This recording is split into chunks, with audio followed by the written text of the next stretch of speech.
مزید ویڈیوز کے لیے ہمارے چینل ہاؤس آف اسلام کو سبسکرائب کرنا نہ بھولیے۔ شکریہ۔ به ونتوکل علیہ ونعوذ باللہ من شرور انفسنا ومن سیئات اعمالنا من يهده الله فلا مضل له ومن يضلله فلا هادي له وأشهد أن لا إله إلا الله وحده لا شريك له وأشهد أن سيدنا وسندنا ونبينا ومولانا محمدا عبده ورسوله صلى الله تعالى عليه وعلى آله وأصحابه وبارك وسلم تسليما كثيرا أما بعد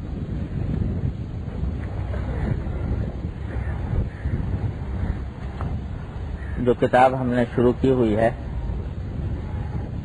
وہ اب ختم پر آ رہی ہے،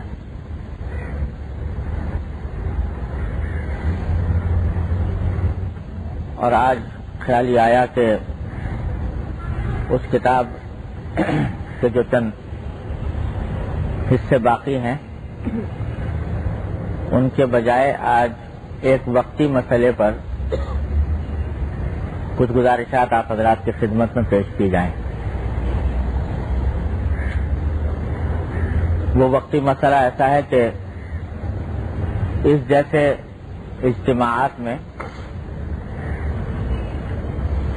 اس کا تذکرہ بہت کم آتا ہے،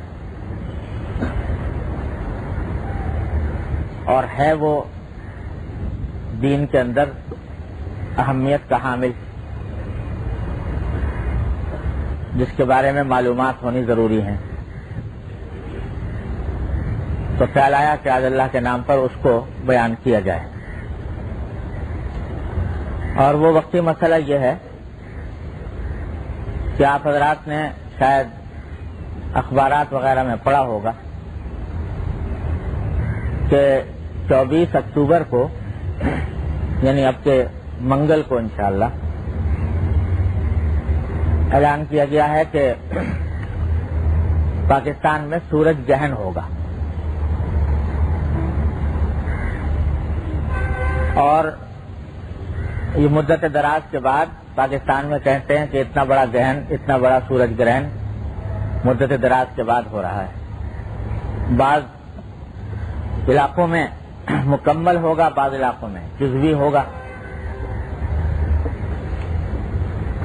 تو خیال آیا کہ آج اس کے بارے میں جو شریعت کی کچھ ہدایات ہیں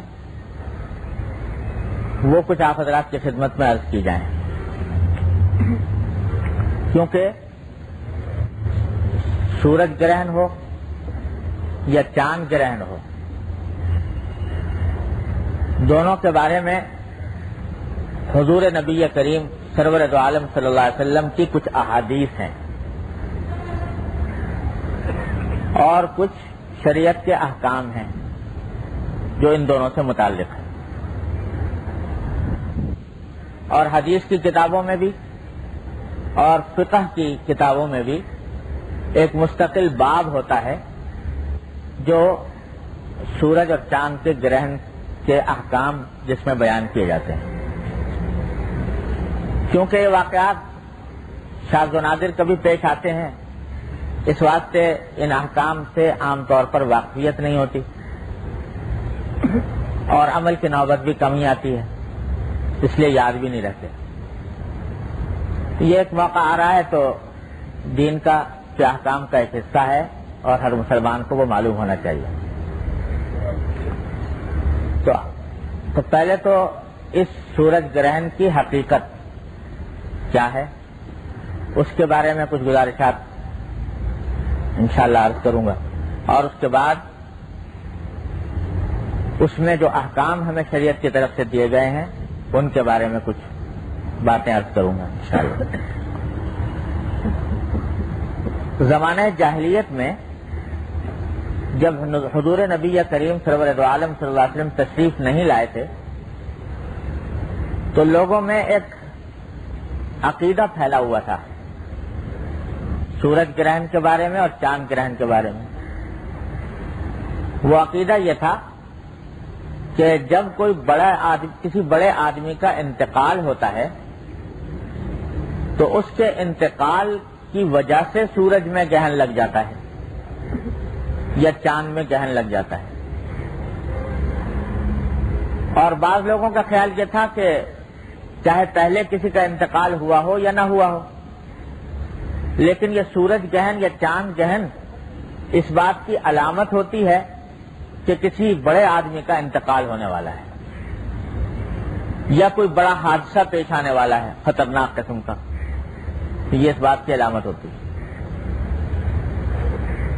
اور اللہ تعالیٰ کا کرنا ایسا ہوا کہ حضور اقدس نبی کریم سرور دو عالم صلی اللہ علیہ وسلم کے عہد مبارک میں مدینہ طیبہ میں ایک مرتبہ مکمل سورج گرہن ہوا.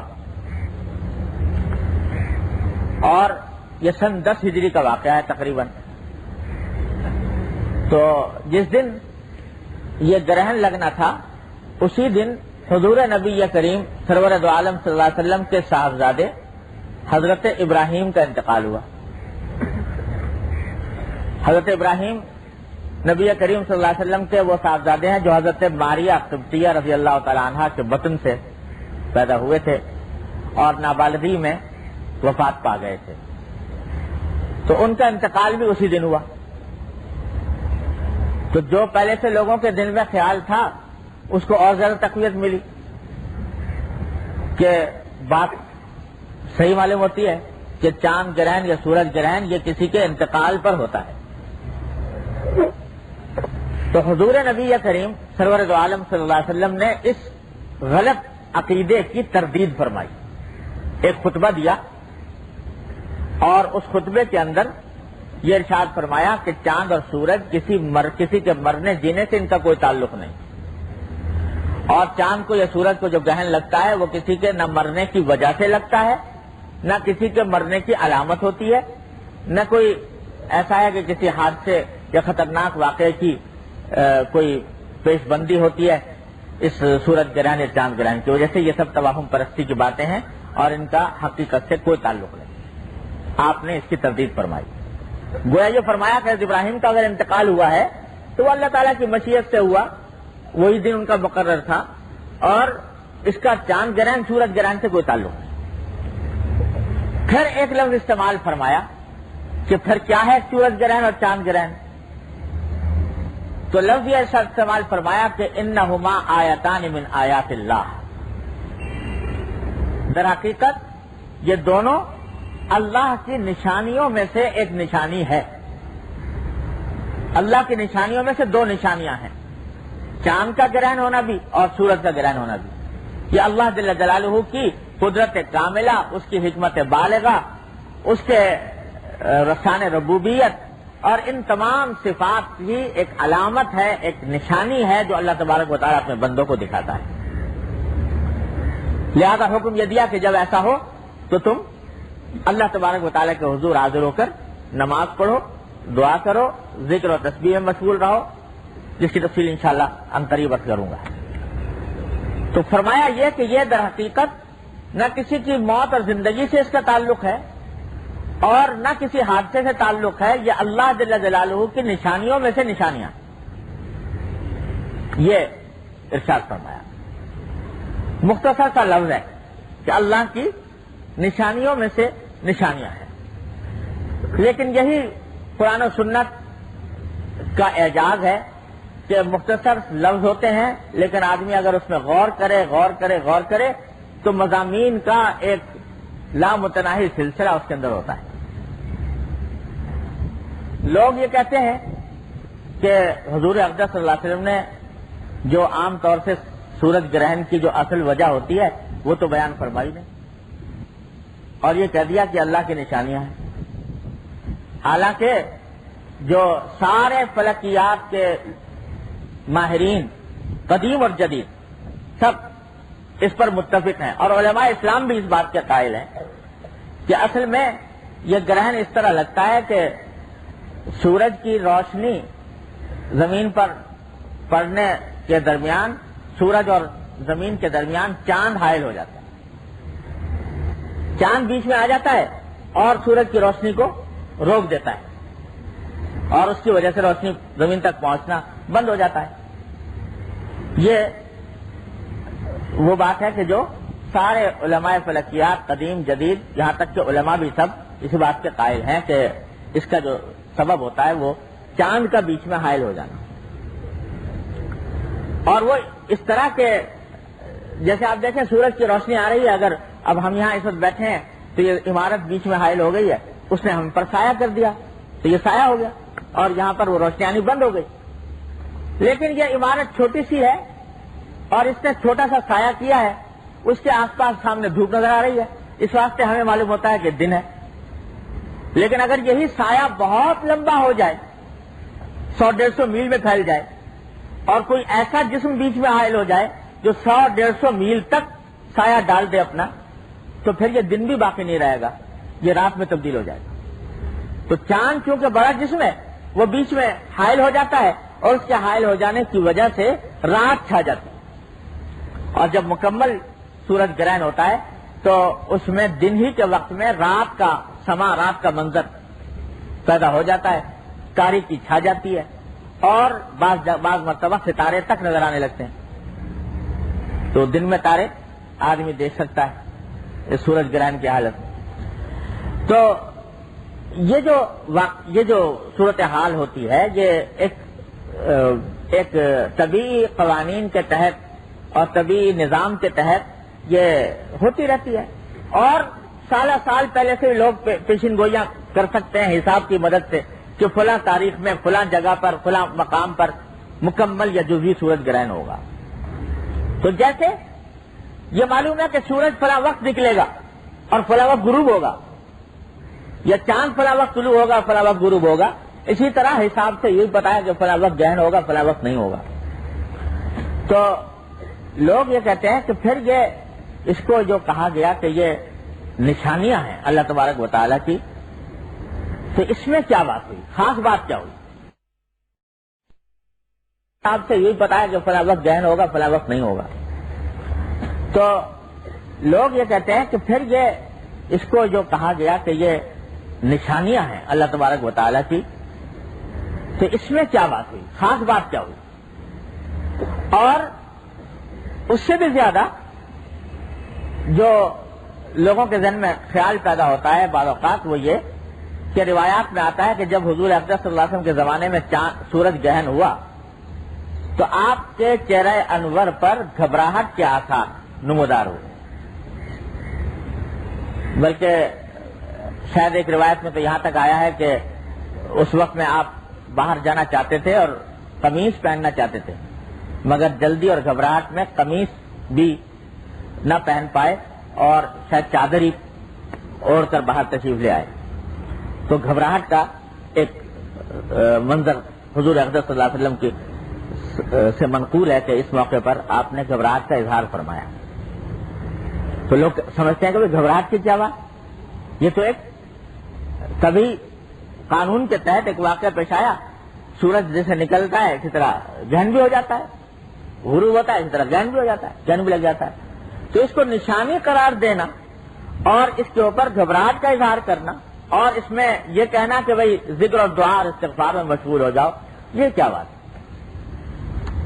تو بات دراصل یہ ہے کہ اس کائنات میں ہر چیز کا ایک ظاہری سبب ہوتا ہے اور بیچاری سائنس جو ہے اس کا ساری رسائی وہ اسی ظاہری سبب کی حد تک محدود ہے. اور انسان کی مادی علوم کی تمام پہنچ وہ ان ظاہری اسباب کی حد تک محدود ہے. بس اس سے آگے دیکھنے سے قاصر کہ اس سے آگے اس سبب کا کیا سبب ہے اور اس سبب کا کیا سبب ہے اور آخری علت تمام واقعات کی کیا ہے، وہ بیچاری سائنس ان کا جواب دینے سے قاصر ہے. تو بات یہ ہے کہ یہ تو صحیح ہے کہ سورج گرہن اس وجہ سے ہوتا ہے کہ چاند اس کے مقابلے پر آ گیا اور اس نے اس کی روشنی کو روک دیا. لیکن سوال یہ ہے کہ کون ہے جو اس چاند کو وہاں پر لایا اور کون ہے جس نے اس کو اس خاص موقع پر، اس خاص وقت میں، اس خاص جگہ پر چاند کے سورج کے مقابل کر کے اور اس کی روشنی کو بند کر دیا؟ اور کیوں کر دیا؟ اسی جگہ پر کیوں ہوا، دوسری جگہ کیوں نہیں ہوا؟ اسی وقت میں کیوں ہوا، دوسرے وقت میں کیوں نہیں ہوا؟ یہ سوال ایسے ہیں کہ ان کا جواب سائنس دینے سے قاصر ہے۔ بلکہ ایک چھوٹی سی بات میں اگر سمجھنے کے لیے آسانی کے طور پر عرض کرتا ہوں کہ ویسے تو آپ ہر انسان، معمولی عقل کا بھی انسان یہ سمجھ سکتا ہے کہ چاند چھوٹا ہے، سورج بڑا ہے، تو چاند جو ہے وہ سورج کو کیسے ڈھانپ سکتا ہے؟ کہتے ہیں کہ چاند جو ہے وہ سورج سے 400 گنا چھوٹا ہے، اور سورج اس کے مقابلے میں 400 گنا زیادہ بڑا ہے۔ تو ایک اتنا چھوٹا جسم وہ اتنے بڑے جسم کو کیسے ڈھانپ لے گا، اس کی روشنی کو کیسے کم کر دے گا؟ لیکن میں نے کسی کتاب میں پڑھا تھا، فلکیاتی کی کسی کتاب میں، کہ یہ عجیب کرشمہ قدرت ہے، عجیب کرشمہ ہے کہ چاند جو ہے وہ اگر سورج سے 400 گنا چھوٹا ہے تو اس کا فاصلہ زمین سے، اس کا فاصلہ وہ بھی سورج کے فاصلے کے مقابلے میں 400 گنا کم ہے۔ یعنی جتنا فاصلہ زمین کو سورج سے ہے، اس کے مقابلے میں چاند سے زمین کا فاصلہ 400 گنا کم ہے۔ تو 400 گنا چھوٹا اور 400 گنا فاصلہ کم، اس واسطے ہمیں دونوں جسم برابر نظر آتے ہیں، اور جب ایک دوسرے کے سامنے آتے ہیں تو اس طرح ہو جاتا ہے جیسے کہ ایک ڈھکنا دوسرے کے اوپر رکھ دیا اور اس نے دوسرے کو ڈھانپ لیا۔ تو اب سوال یہ پیدا ہوتا ہے کہ بھئی 400 گنا ہی چھوٹا اور 400 ہی گنا فاصلے میں کمی، یہ کیا بات ہے کہ جتنا چھوٹا تھا اتنا ہی فاصلہ اس کا زمین سے رکھا گیا؟ تو اس کا جواب اسی کتاب میں یہ لکھا ہوا تھا کہ یہ ایک اتفاق ہے، یہ ایک اتفاق ہے کہ جتنا چاند چھوٹا ہے اتنا ہی اس کا فاصلہ زمین سے اتنا ہی کم بھی ہے، اسی تناسب کے ساتھ۔ تو اتفاقاً یہ صورتحال پیدا ہو گئی ہے۔ واقعہ یہ ہے کہ اتفاق اس کائنات میں کوئی چیز نہیں ہوتی۔ میرے والد ماجد صلی اللہ تعالیٰ سے فرمایا کرتے تھے، اللہ تعالیٰ ان کے درجات بلند فرمایا کرتے تھے کہ یہ اتفاق اس کائنات میں کوئی چیز نہیں۔ جب ہمیں کسی واقعے کا کوئی سبب معلوم نہیں ہوتا تو ہم کہتے ہیں اتفاق ہو گیا، ورنہ اس کائنات میں کوئی ذرہ اللہ جل جلالہ کے ارادے کے بغیر اور حکمت اور مصلحت کے بغیر حرکت نہیں کرتا، کوئی واقعہ اتفاقاً نہیں ہوتا، سب ایک مستحکم تدبیر کے ماتحت، مستحکم نظام کے ماتحت، مستحکم حکمت کے ماتحت ہو رہا ہے۔ میں ابھی فرض کرو کسی سے ملنا چاہتا تھا کہ مغرب کے بعد کسی کے پاس جاؤں ملنے کے لیے، جگہ دور، 1 گھنٹے کا وقت خرچ ہو اس کے پاس جانے کے لیے۔ اب مغرب کی نماز پڑھ کے نکلا تو مسجد کے سامنے وہ آدمی نظر آ گیا، تو خوشی تو بات ہوئی کہ بھائی جس شخص کے پاس ملنے جانا چاہ رہے تھے 1 گھنٹہ بچا، اتنی مشقت بچی، وہ آدمی سامنے نظر آ گیا تو خوشی ہوئی۔ اور جب میں اس واقعے کو بیان کرتا ہوں تو یہ کہتا ہوں کہ بھائی میں مسجد سے مغرب سے نکلا جانا چاہ رہا تھا، وہاں اتفاق سے فلاں صاحب کھڑے تھے، وہی صاحب سامنے موجود تھے اتفاق سے، اور ان سے ملاقات ہو گئی، اس کا نام میں نے اتفاق رکھ دیا۔ کیوں رکھ دیا؟ اس واسطے کہ مجھے یہ معلوم نہیں کہ وہ کس طرح وہاں پہنچ گیا، اس کا سبب نہیں معلوم، لیکن حقیقت میں وہ اتفاق نہیں ہے، حقیقت میں وہ ایک خالق کائنات کے بنائے ہوئے منصوبے اور نظام کا ایک حصہ ہے۔ اللہ تعالیٰ یہ چاہتے تھے مجھ پر یہ کرم فرمانا کہ مجھے یہ مشقت اٹھانی نہ پڑے، مجھے یہ گھنٹہ خرچ کرنا نہ پڑے، تو اللہ تعالیٰ نے اپنے فضل و کرم سے اس کے دل میں بات ڈالی اور اس کے دل میں بات ڈال کر وہاں اس کو پہنچا دیا، میری ضرورت پوری ہو گئی۔ دیکھو یہ تجارت کے لیے دکانیں کھولتے ہیں کہ نہیں، یہ سب کیا آپس میں کوئی کانفرنس بٹھائی کہ بھائی تم کپڑے کی دکان کھولنا، تم گوشت کی دکان کھولنا، تم چینی کی دکان کھولنا، تم آٹے کی دکان کھولنا. کسی نے آپس میں کانفرنس کر کے مشورہ کر کے یہ بات طے کی تھی کہ بھائی اتنی دکانیں ہمیں کپڑے کی چاہیے اور اتنی گوشت کی چاہیے اور اتنی آٹے کی چاہیے. بلکہ اللہ تبارک و تعالیٰ نے دلوں میں ڈالا. ایک شخص کے دل میں آیا کہ میں آٹے کی دکان کھولوں، اس کے دل میں یہ نہیں آیا کہ میں کپڑے کی کھولوں. ایک شخص کے دل میں یہ آیا کہ کپڑے کی کھولوں، اور اس کے دل میں یہ نہیں آیا کہ میں آٹے کی کھولوں. کیوں؟ اس واسطے کہ اللہ تبارک و تعالیٰ نظام کو کنٹرول فرما رہے ہیں کہ ان بندوں کی ساری ضروریات پوری کرنی ہے، لہذا اگر سب کپڑا بنانے پہ لگ جاتے تو آٹا کہاں سے آتا؟ تو اللہ تبارک و تعالیٰ نے وہ دل میں ڈال دیا. اب کیونکہ ہمیں اس کا پتہ نہیں کہ کس طرح دل میں ڈالا، تو کہیں گے بھائی اتفاق سے اس نے کپڑے کی دکان کھول لی، اتفاق سے اس نے آٹے کی دکان کھول لی، اس نے چینی کی دکان کھول لی، اس کا نام اتفاق رکھ دیا. حقیقت میں کوئی چیز اتفاق سے نہیں ہوتی، اللہ تبارک و تعالیٰ کی مستحکم تدبیر سے ہوتی. امام راضی رحمۃ اللہ علیہ نے اپنی تفسیر کبیر میں یہ قصہ لکھا ہے حضرت ذوالنون مصری رحمۃ اللہ علیہ کا، کہ وہ فرماتے ہیں کہ ایک مرتبہ میں جا رہا تھا دریا کے کنارے، تو جاتے جاتے دیکھا کہ ایک بچھو چلا جا رہا ہے. تو میرے دل میں خیال پیدا ہوا کہ اللہ تعالیٰ نے کوئی مخلوق بغیر کسی مقصد کے پیدا نہیں کی، کوئی کام بغیر مقصد کے ہوتا نہیں. تو آج دیکھو یہ بچھو کس لیے اللہ نے پیدا کیا اور کہاں جا رہا ہے، یہ کیا مقصد ہے اس کا. تو یہ دل میں آیا کہ اس کا تعاقب کروں، کہاں جاتا ہے. کہتے ہیں میں اس کے پیچھے چل پڑا، وہ آگے بچھو آگے آگے اور میں پیچھے پیچھے، یہ دیکھنے کے لیے کہ کیا اللہ تعالیٰ کا مقصد ہے اس بچھو کو یہاں پر بھیجنے سے. کہتے ہیں کافی دیر تک وہ چلتا رہا، جاتے جاتے اچانک اس نے رخ کیا دریا کا، دریا کا رخ کر کے دریا کے کنارے کھڑا ہو گیا. میں بھی کھڑا ہو گیا. تھوڑی دیر کے بعد میں نے دیکھا کہ ایک کچھوا تیرتا ہوا آ رہا ہے دریا میں. وہ کچھوا تیرتا ہوا آیا اور کنارے کے پاس آ کے لگ گیا. تو تھوڑی دیر میں دیکھا کہ بچھو نے دیکھا اس کو کہ یہ کچھوا آ گیا ہے اور وہ اچک کے اس کچھوے کی پشت پہ سوار ہو گیا. تو میں نے کہا دیکھو اللہ میں نے یہ کشتی بھیجی اس بچھو کے واسطے سمندر پار کرنے کے لیے. وہ اس کچھوے کی پشت پہ سوار ہو گیا، کچھوا اس کو لے کے چلا. تو کہتے ہیں چونکہ میں نے یہ تہیہ کیا تھا کہ آج دیکھوں یہ کیا کارروائی انجام دیتا ہے، اس واسطے میں نے بھی کوئی کشتی پکڑ لی اور میں بھی اس کے پیچھے چل پڑا. وہ کچھوا بچھو کو لیا آگے آگے جا رہا ہے، پیچھے میں کشتی کے ساتھ جا رہا ہوں. یہاں تک کہ ہوتے ہوتے اس نے دریا عبور کر لیا اور جب دوسرے کنارے پر پہنچا تو کچھوا جا کے بڑے کنارے پہ لگ گیا اور بچھو جو ہے وہ اچھل کے کنارے کے اوپر. تو کہتے ہیں میں بھی اتر گیا کشتی سے، پھر چلا. اب آگے جا رہا ہے بچھو. تھوڑی دیر تک دیکھتا رہا یہاں تک کہ دیکھا کہ دور ایک درخت کے سائے میں ایک آدمی سو رہا ہے. تو مجھے خیال ہوا کہ یہ بچھو جو وہاں سے آیا ہے یہ اس آدمی کو شاید کاٹنے کے لیے آیا ہے.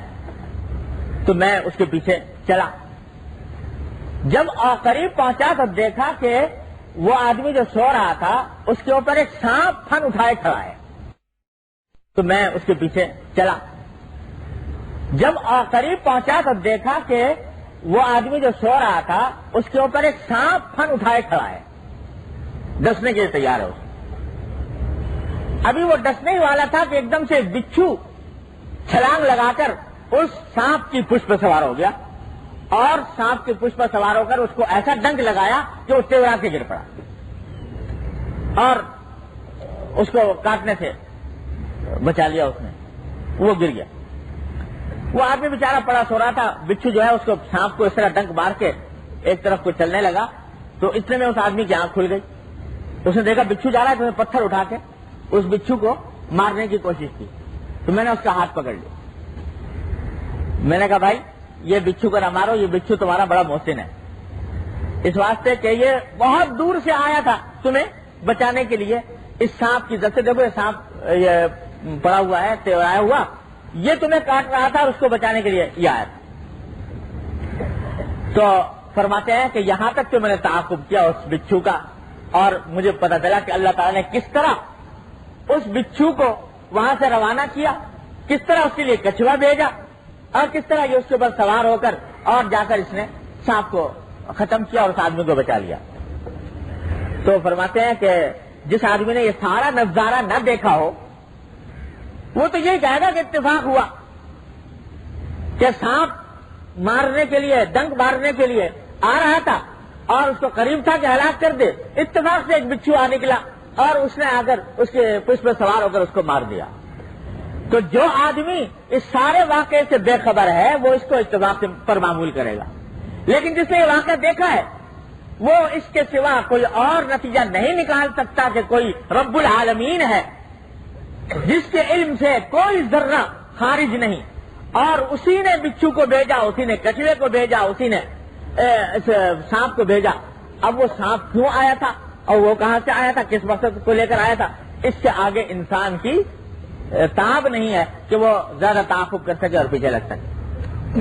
تو خوب سمجھ لو کہ کائنات میں کوئی واقعہ اتفاق سے نہیں ہوتا، کوئی واقعہ محض اتفاق کی بنیاد پر نہیں ہوتا۔ اللہ جل جلالہ تدبیر فرماتے ہیں اس کائنات کی، اور اسی تدبیر کے ماتے سارے واقعات وجود میں آتے ہیں۔ تو یہ ٹھیک ہے کہ چاند حائل ہو گیا، لیکن یہ چاند اور اس کا یہ فاصلہ 400 گنا کم اور 400 اور جسم 400 گنا کم، یہ آپ کہہ دیں کہ صاحب اتفاق سے ہو گیا، کوئی انسیڈنس ہے اتفاق سے، تو یہ بات واقع پیش آ گیا۔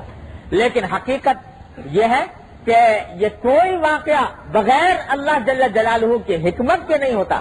اللہ تعالیٰ نے یہ تناسب قائم رکھا سورج اور چاند کے درمیان، اور اللہ تبارک و تعالیٰ نے یہ گردشیں بنائی کہ جن کا حساب بنایا کہ الشمس والقمر بحسبان۔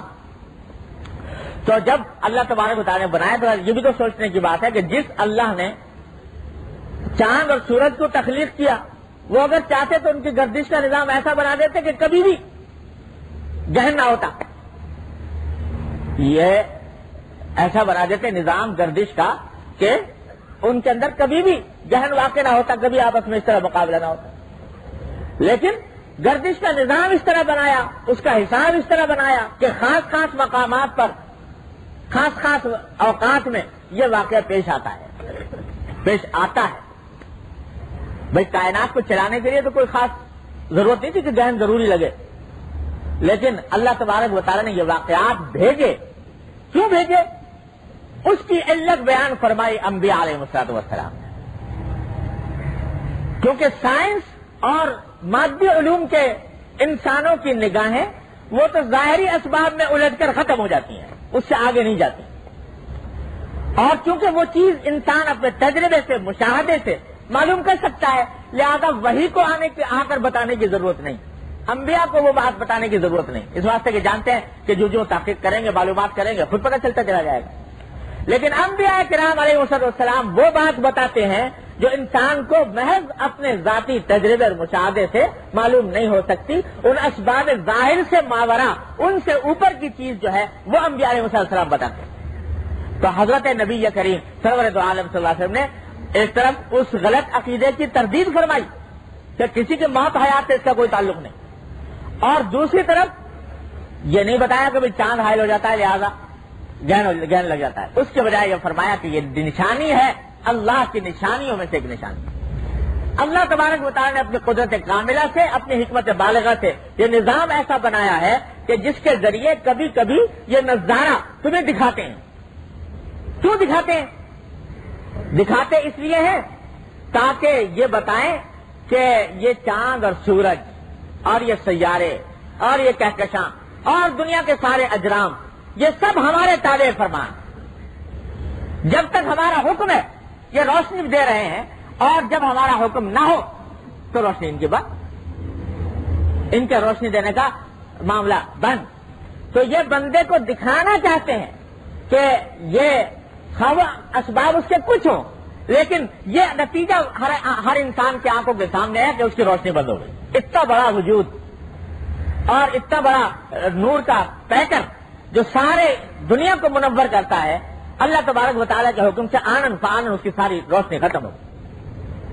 تو یہ اللہ جل جلالہ کی قدرت کاملہ اور حکمت بالغہ کی نشانی کیا وہ عذاب بن گئے۔ قوم عاد کو کس طرح ہلاک کیا گیا؟ ہوا ہی تو چلی تھی، ہوائیں روز چلتی ہیں اور محکمہ موسمیات پیشن گوئی بھی کرتا رہتا ہے کہ ہوا چلی تو فلاں وقت ہوا چلے گی، فلاں وقت نہیں چلے گی، تو یہ روز ہوتا ہے. لیکن انہی کو اللہ تبارک و تعالیٰ اپنے معمول سے زیادہ بڑھا دیا، وہ عذاب بن گیا. اللہ بچائے. قوم عاد کے اوپر وہ ہوا ایسی عذاب بن گئی، ایسی عذاب بن گئی کہ حضرت فاروق اعظم رضی اللہ تعالیٰ عنہ کے عہد میں کہتے ہیں ایک بڑھیا آئی تھی جو قوم عاد سے تعلق رکھتی تھی. تو وہ کہا کرتی تھی کہ بیٹا اور چاہے جیسی بھی سزا ہو جائے وہ ہوا کا عذاب نہ آئے. اس واسطے کہ وہ کہتی تھی کہ جب ہوا کا عذاب آیا تھا تو میں عورتوں، بچوں اور جانوروں کے رونے اور چیخنے کی آوازیں بادلوں میں سنتی تھی. بادلوں کے اندر وہ چیخ رہے تھے. یہ عالم تھا. تو ہوا ہی تو تھی لیکن وہ اپنے معمول سے بڑھ گئی اور اللہ تبارک و تعالیٰ کے حکم سے بڑھ گئی، وہ عذاب بن گئی. اسی واسطے حدیث میں آتا ہے کہ نبی کریم سرور دو عالم صلی اللہ علیہ وسلم جب آندھی آتی تو آپ کے چہرے انور زرد پڑ جاتا، زرد پڑ جاتا. اس واسطے کہ آپ کو وہ حقائق معلوم تھے جو ہمیں معلوم نہیں. آپ کو وہ بات معلوم تھی جو سائنسدان کو معلوم نہیں. اور وہ یہ سائنسدان تو اسی ظاہری اسباب میں ہی الجھا رہتا ہے کہ جہاں ہوا کا دباؤ بڑھ گیا یا ہوا کا دباؤ کم ہو گیا اور اس کی وجہ سے وہ اپنی پیشن گوئیاں کرتا رہتا ہے. لیکن کون ہے جو ہوا کا دباؤ بڑھاتا ہے اور کون ہے جو گھٹاتا ہے اور کون ہے جو طوفان پیدا کرتا ہے اور طوفان کو واپس لیتا ہے؟ یہ بات انبیاء علیہ السلام ہی اس کی طرف متوجہ ہوتے ہیں. اس واسطے فرمایا کہ حدیث میں آتا ہے کہ آپ کے چہرے انور پر خوف کے آثار نمودار ہو جاتے تھے. یہاں تک کہ بارش آتی تھی، بادل آتے تھے، گھٹا امٹتی ہوئی آتی تھی، اس وقت بھی آپ اس کو آپ کے اوپر گھبراہٹ کے آثار آتے تھے کہ کہیں ایسا تو نہیں کہ یہ بارش اللہ بچائے اللہ تعالیٰ کی طرف سے کوئی عذاب لے کر آ رہی ہو. اس واسطے آپ دعا فرماتے اللہم نافعا غیر ضار، یا اللہ اس کو رحمت کی بنائیے گا بارش اور یہ نافع ہو، نقصان پہنچانے والی نہ ہو. تو یہ ہے وہ بات جو حضور اقدس صلی اللہ علیہ وسلم نے فرمائی کہ یہ اللہ تعالیٰ کی نشانیوں میں سے ایک نشانی ہے. اس کو محض اتفاق سمجھ کر گزر جانا یہ ایک مومن کا سیون ہے. لہذا ایک وہ شخص جو اللہ پر ایمان نہیں رکھتا، جس کی نگاہیں صرف ظاہری اسباب تک محدود ہیں، اس سے آگے دیکھنے پر قادر نہیں، اس کے لیے تو یہ گہن ہو، سورج کا گہن ہو یا چاند کا گہن ہو، یہ ایک تماشا ہے. وہی تماشا ہے، چلو یہ تماشا دیکھیں کہ اس میں سورج کیسا لگتا ہے اور آسمان کیسا لگتا ہے اور تارے کیسے لگتے ہیں، اس کے لیے تماشا ہے. لیکن جس کا ایمان اللہ پر ہو، اللہ کے رسول صلی اللہ علیہ وسلم پر ہو، یوم آخرت پر ہو، تو اس کے لیے یہ اللہ کی نشانیوں میں سے ایک نشانی ہے. اللہ کی قدرت کاملہ اور حکمت بالغہ کے استحضار اور اس کے دھیان کا ایک خاص موقع ہے. اس واسطے نبی کریم صلی اللہ علیہ وسلم نے فرمایا کہ جب کبھی تم یہ دیکھو کہ سورج کو گہن لگا تو کیا کرو؟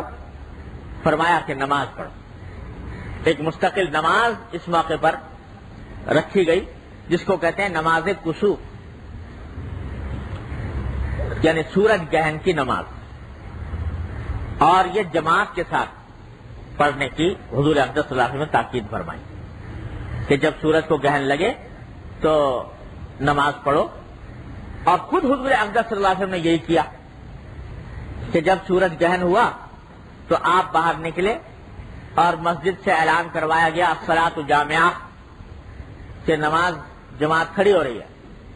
اور صحابہ کرام کو جمع کیا اور آپ نے نماز پڑھنی شروع کر دی.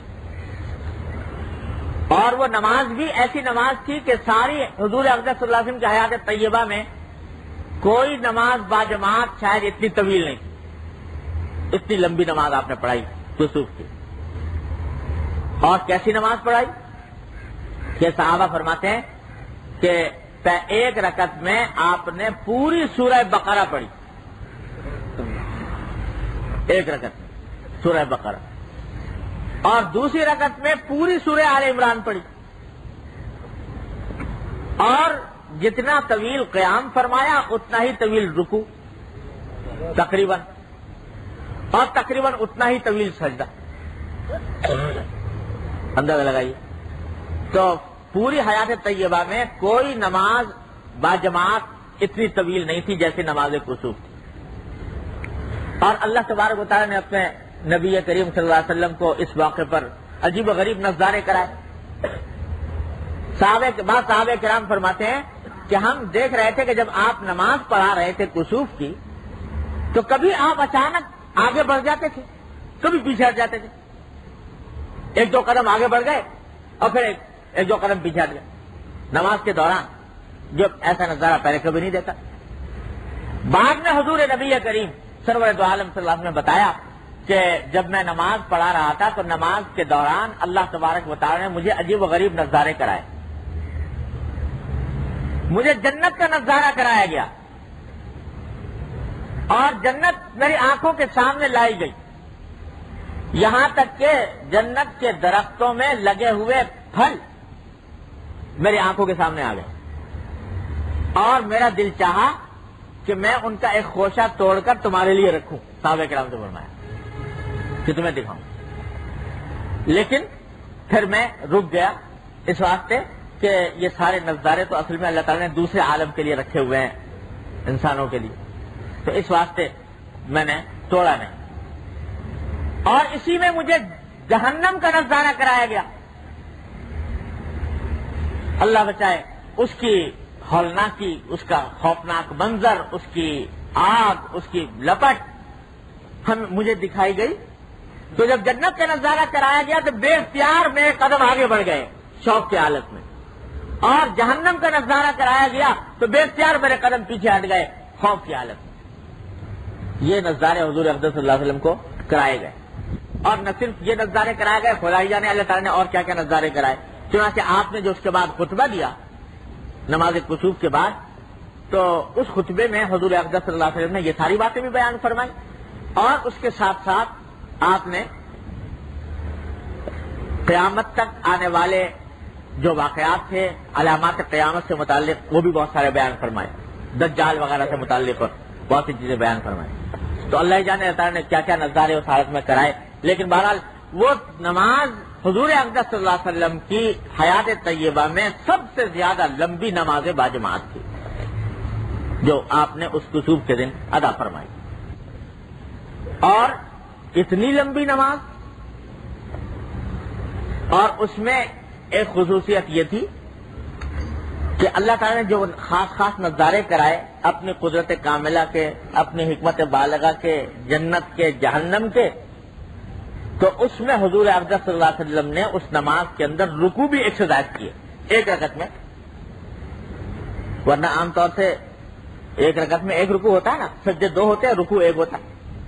لیکن حضور اقدس صلی اللہ علیہ وسلم نے اس نماز کسوف کے اندر, نماز کسوف میں حضور اقدس صلی اللہ علیہ وسلم نے رکوع بھی ایک سے زیادہ کیے, اور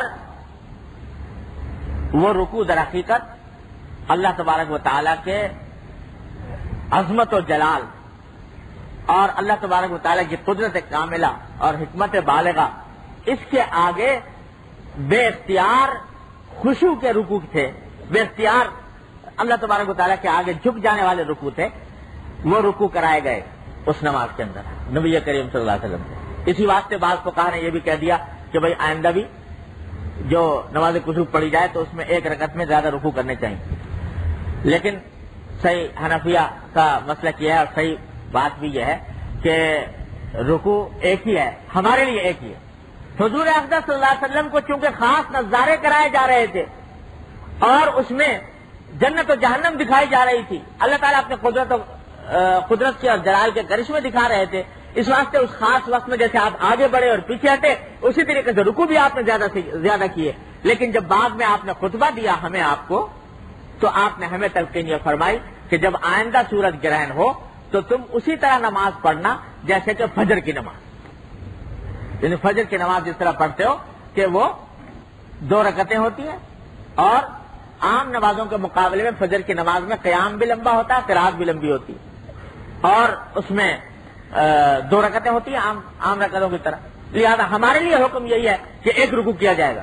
لیکن حضور اقدس صلی اللہ علیہ وسلم نے رکوع ایک سے زائد فرمائے. اس حالت میں خدائی جانے اللہ تعالیٰ اپنے کن اسرار اور کن حکمتوں سے اپنے محبوب نبی صلی اللہ علیہ وسلم کو اس وقت نواز رہے تھے. تو اسی واسطے فقہاء کرام نے فرمایا کہ نماز کسوف یعنی سورج گرہن کی نماز یہ سنت مؤکدہ ہے. یعنی سنت مؤکدہ ایسی جیسے تراویح ہے سنت مؤکدہ ہے, یا جیسے جو آپ مغرب کے بعد 2 رکعتیں پڑھتے ہیں یہ سنت مؤکدہ ہے. اسی طرح نماز کسوف بھی سنت مؤکدہ ہے, بلکہ بعض فقہا نے تو واجب تک کہا ہے کہ واجب ہے اس کا پڑھنا, اور جماعت کے ساتھ اس کو ادا کرنا مسنون ہے مردوں کے لیے کہ وہ جماعت کے ساتھ ادا کریں. جب کسوف شروع ہو جائے یعنی سورج گرہن شروع ہو جائے تو اس کے بعد یہ نماز شروع ہوتی ہے. اور جیسا میں نے عرض کیا کہ اس میں لمبی قرات مسنون ہے, لمبی قرات کرنا. اب لوگ تو سورہ بقرہ آل عمران کے نام سے ڈر جائیں گے کہ سورہ بقرہ آل عمران پڑھی تو کیا حال بنے گا, لیکن جتنی بھی طویل قرات ہو سکے اپنے استطاعت کے مطابق تو طویل قرات کرنا اس میں مسنون ہے. اذان کوئی ہے نہیں, اقامت کوئی نہیں, بغیر اذان اور اقامت کے جماعت ہوتی ہے. اعلان ویسے کیا جا سکتا ہے لاؤڈ اسپیکر وغیرہ پر کہ بھائی نماز ہو رہی ہے آ جائیے, لیکن جب گہن شروع ہو جائے تو اس کے بعد یہ سنت ہے, اور اس طرح طویل قیام کے ساتھ سنت ہے. اور اگر نماز کے ختم کے بعد بھی گہن باقی رہے تو اس وقت کو بھی حتی الامکان دعا میں اور ذکر میں اور تسبیح میں گزارنے کی کا نبی کریم صلی اللہ علیہ وسلم نے تاکید فرمائی کہ باقی وقت بھی دعائیں کرو, ذکر کرو اللہ کا, تسبیح کرو. اور 2 مزید چیزوں کی آپ نے تاکید فرمائی. ایک یہ کہ اس زمانے میں غلام ہوا کرتے تھے لوگوں کے پاس, تو یہ فرمایا کہ اس میں غلام آزاد کرو جتنا ہو سکے. اور دوسرا یہ فرمایا کہ صدقہ کرو جتنا ہو سکے, تو صدقے کی بھی تاکید فرمائی کہ صدقہ کرنا چاہیے گرہن کی حالت. تو بھائی یہ سنت ادا کرنے کا موقع آ رہا ہے. بہت سی سنتیں ایسی ہوتی ہیں کہ جن کے ادائیگی کا موقع شاذ و نادر ہی ملتا ہے. بہت سی سنتیں ایسی ہیں تو روز جب چاہے ادا کر لو, لیکن بعض سنتیں ایسی ہیں کہ جن کے ادا کرنے کے لیے کسی موقع کی ضرورت ہوتی ہے اور وہ موقع بار بار آتا نہیں. تو یہ آ رہا ہے اور اس میں اس سنت کی ادائیگی کرنی چاہیے. مردوں کو چاہیے کہ وہ نماز باجماعت ادا کریں, اور اگر کسی کو نماز باجماعت کرنے میں کوئی عذر ہو تو وہ اپنے گھر پہ بھی تنہا بھی پڑھ سکتا ہے. اور خواتین کو جماعت میں تو نہیں آنا چاہیے, لیکن اپنے گھروں میں وہ نماز کسوف ادا کر سکتی ہیں, بلکہ کرنا چاہیے کہ وہ کم از کم 2 رکعتیں, اور جس کو جتنی صورتیں لمبی کو یاد ہوں اس کے حساب سے وہ کر لے. اور جو باقی وقت ہے وہ حتی الامکان جتنا ہو سکے ذکر میں, دعا میں اور تسبیح میں خرچ کیا جائے. اور جیسا کہ نبی کریم صلی اللہ علیہ وسلم نے تلقین فرمائی کہ صدقہ دیا جائے. یہ جو حضور اقدس صلی اللہ علیہ وسلم نے طریقہ بتایا سورج گہن کے موقع پر ان عبادتوں کا, تو یہ در حقیقت یہ اعتراف ہے اور استحضار ہے اللہ جل جلالہ کی قدرت کاملہ کے اس نظارے کے موقع پر اپنے دل کے اللہ کی طرف متوجہ کرنے کا. دیکھو جتنے بھی غیر معمولی واقعے پیش آتے ہیں ان سب کے موقع پر ہمیں تلقین یہ کی گئی کہ رجوع کرو اللہ کی طرف, رجوع کرو اللہ کی طرف. سورج نکلا یا سورج غروب ہوا, زوال ہوا یا نصف النہار ہوا, یا سورج ڈھلا 1 مثل سایہ ہوا یا 2 مثل سایہ ہوا, ہر موقع پر کوئی نہ کوئی نماز, کوئی نہ کوئی ذکر, کوئی نہ کوئی عمل بتایا گیا تاکہ انسان جو ہے اپنی زندگی کے مختلف اوقات میں غفلت سے باز آ کر اللہ جل جلالہ کی طرف متوجہ ہو, اس کی طرف رجوع کرے, اس کی طرف انابت کرے. اور یہی مقصود ہے جو قرآن کریم میں فرمایا یا ایھا الذین آمنوا اذکروا اللہ ذکرا کثیرا, اے ایمان والو اللہ کو کثرت سے یاد کرو. تو کثرت سے یاد کرنا یہی ہے کہ جب بھی کوئی نئی حالت آئے تو اللہ تعالیٰ کی طرف رجوع کرے انسان. یہ اسی واسطے دعائیں سکھائی گئی نبی کریم صلی اللہ علیہ وسلم کی طرف سے کہ صبح ہو تو یہ پڑھو, اور شام ہو تو یہ پڑھو, اور گھر میں جاؤ تو یہ پڑھو, اور گھر سے نکلو تو یہ پڑھو, اور بیت الخلاء میں جاؤ تو یہ پڑھو, نکلو تو یہ پڑھو, مسجد میں جاؤ تو یہ پڑھو, نکلو تو یہ پڑھو. بے شمار دعائیں نبی کریم صلی اللہ علیہ وسلم نے اسی مقصد سے تلقین فرمائی تاکہ انسان بار بار رجوع کرے اللہ تعالیٰ کی طرف اور بار بار اللہ تعالیٰ کا ذکر کرے، یہاں تک کہ کرتے کرتے کرتے کرتے اللہ کا ذکر اس کے دل میں سما جائے اور اللہ تبارک و تعالیٰ کی یاد اس کی زندگی کا جز بن جائے. اور جس یہ ہو جائے تو بس سارے دلدر ہمارے آپ کے دور ہو جائیں. اللہ تعالیٰ کی یاد اگر سما جائے، اللہ تعالیٰ کی طرف رجوع کا جذبہ پیدا ہو جائے تو ساری نجاستیں، ساری گندگیاں کٹ سکتی ہیں. اس وجہ سے ساری گناہ، سارے بدعنوانیاں، سارے جرائم حقیقت میں اس وجہ سے ہوتے ہیں کہ ہم اللہ کو بھلائے ہوئے ہیں. تو اللہ کو یاد رکھنے کے لیے یہ طریقے حضور اقدس صلی اللہ علیہ وسلم تلقین فرمائے ہیں. اور آپ سے زیادہ محسن اس کائنات میں کوئی اور ہو نہیں سکتا کہ جس نے ہر ایسے موقع کے لیے ہمارے لیے اللہ تعالیٰ کے ساتھ رشتہ جوڑنے کا راستہ پیدا فرما دے. تو بھائی اس کا اہتمام کرنا چاہیے اور اپنے اپنے محلے کی مسجدوں میں بھی اگر متوجہ نہ ہو لوگ تو توجہ دلانی چاہیے کہ یہ ہو نماز. اور ساتھ میں گھروں پر خواتین اس کا اہتمام کریں اور ذکر دعا تسبیح کا اہتمام کریں، صدقے کا اہتمام کریں. تو اللہ تبارک و تعالیٰ کی رحمت سے امید ہے کہ ہے تو سورج کا گہن لگا، لیکن اس سورج کے گہن کو اللہ تعالیٰ نے ان اعمال کے ذریعے ہمارے واسطے روحانی نور کا ذریعہ بنا. ظاہری اعتبار سے تو ظلمت ہے، تاریکی ہے، اندھیرا ہے، لیکن اللہ تبارک و تعالیٰ نے ان اعمال کے ذریعے ہمارے واسطے روحانی نورانیت پیدا کرنے کا ذریعہ بنا دیا. تو اس سے فائدہ اٹھانا چاہیے اور اس وقت کو اس کام میں استعمال کرنا چاہیے. اللہ تبارک و تعالیٰ اپنی رحمت سے، اپنے فضل و کرم سے ہم سب کو اس کی حقیقت سمجھنے کی اور اس کے واسطے سے اللہ تعالیٰ کی طرف رجوع کرنے کی، اللہ تعالیٰ کے ذکر کو اپنے دل میں بسانے کی توفیق عطا فرمائے. وآخر دعوانا الحمدللہ.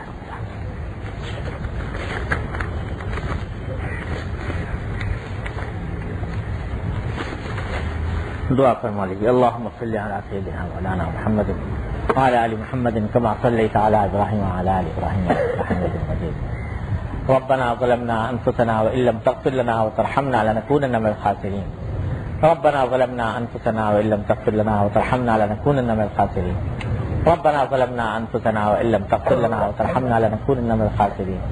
ربنا آتنا في الدنيا حسنة وفي الآخرة حسنة وقنا عذاب النار. ربنا لا تزغ قلوبنا بعد إذ هديتنا وهب لنا من لدنك رحمة إنك أنت الوهاب. اللهم اقسم لنا من خشيتك ما تحول به بيننا وبين معاصيك، ومن طاعتك ما تبلغنا به جنتك، ومن اليقين ما تهون به علينا مصائب الدنيا، ومتعنا بأسماعنا وأبصارنا وقواتنا ما أحييتنا، واجعله الوارث منا، واجعل ثأرنا على من ظلمنا، وانصرنا على من عادانا، ولا تجعل مصيبتنا في ديننا، ولا تجعل مصيبتنا في ديننا، ولا تجعل مصيبتنا في ديننا، ولا تجعل الدنيا أكبر همنا ولا مبلغ علمنا ولا غاية رغبتنا، ولا تسلط علينا من لا يرحمنا. اللهم زدنا ولا تنقصنا، وأكرمنا ولا تهنا، وأعطنا ولا تحرمنا، وآثرنا ولا تؤثر علينا، وأرضنا وارض عنا، وأرضنا وارض عنا يا أرحم الراحمين. یا ارحم الراحمین اپنے فضل و کرم اپنی رحمت سے ہمارے تمام گناہوں کو معاف فرما. یا اللہ ہمارے تمام چھوٹے بڑے اگلے پچھلے خفیہ علانیہ ہر طرح کے گناہوں کو معاف فرما. یا اللہ اپنی رحمت سے ہمارے تمام گناہوں کی مغفرت فرما. یا اللہ اپنی مغفرت کاملہ عطا فرما. یا اللہ اپنی رحمت اپنے فضل و کرم سے ہمارے اعمال و اخلاق کی اصلاح فرما. یا اللہ ہمارے اعمال و اخلاق کی اصلاح فرما. یا اللہ ہمیں سیدھے راستے پر چلنے کی توفیق عطا فرما. یا اللہ اتباع سنت کی توفیق عطا فرما. یا اللہ زندگی کے ہر کام میں اتباع سنت کی توفیق عطا فرما. یا اللہ ہر طرح کے معصیتوں سے، منکرات سے، گناہوں سے ہمارے گھر والوں، متعلقین، احباب سب کی حفاظت فرما. یا اللہ ہم کم ہمت ہیں، ہمت عطا فرما. کم حوصلہ ہیں، حوصلہ عطا فرما. یا اللہ گناہوں سے بچنے کی مکمل توفیق عطا فرما. یا اللہ ہر طرح کے حادثات، سانحات سے اور شر اور فساد سے ہماری حفاظت فرما. یا اللہ تمام حاضرین اور حاضرات کو ان کے تمام جائز مقاصد میں کامیابی عطا فرما. یا اللہ سب کی پریشانیوں کو دور فرما، سب کی مشکلات کو آسان فرما. یا اللہ اپنی رحمت سے جن لوگوں نے ہم سے دعا کے لیے کہا ہے، اپنی رحمت سے ان سب کی دلی مرادوں کو پورا فرما. یا اللہ ہم نے ہمارے متعلقین میں جو لوگ بیمار ہیں انہیں شفا کامل و عاجل عطا فرما. ایک عبدالرشید صاحب ہیں، ان کے گلے کا آپریشن ہے اتوار کے دن. یا اللہ اپنی رحمت سے اپنے فضل و کرم سے ان کے آپریشن کو کامیاب فرما، ان کو صحت و عافیت کاملہ عاجلہ مستمر عطا فرما. ایک صاحب نے پرچہ بھیجا ہے کہ ان کی والدہ ان کے ہاتھ میں آپریشن ہوا ہے، یا اللہ اپنی رحمت سے اپنے فضل و کرم سے ان کو آپریشن کو کامیاب فرما، یا اللہ ان کو صحت و عافیت کاملہ عاجلہ مستمر عطا فرما، یا اللہ ان کو صحت و عافیت کاملہ عاجلہ مستمر عطا فرما۔ ہمارے حضرت والد صاحب رحمۃ اللہ علیہ کے خلیفہ تھے حضرت شاہ سلیمان صاحب، ان کی صاحبزادی بہت بیمار ہیں، انہوں نے بھی دعا کی درخواست کی تھی، ان کے لیے بھی دعا فرمائیے۔ یا اللہ آپ کی رحمت اپنے فضل و کرم سے ان کو صحت و عافیت کاملہ عاجلہ مستمر عطا فرما، یا اللہ ان کو صحت و عافیت کاملہ عاجلہ مستمر عطا فرما۔ اور ہمارے متعلقین میں ہمارے متعلقین میں جو لوگ بیمار ہیں، یا اللہ آپ کی رحمت سے ان سب کو صحت و عافیت کاملہ عاجلہ مستمر عطا فرما۔ اللهم انا نسألك من خير ما سألك منه عبدك ونبيك محمد صلى الله عليه وسلم، ونعوذ بك من شر ما استعاذ منه عبدك ونبيك محمد صلى الله عليه وسلم۔ ربنا تقبل منا انك انت السميع العليم وتب علينا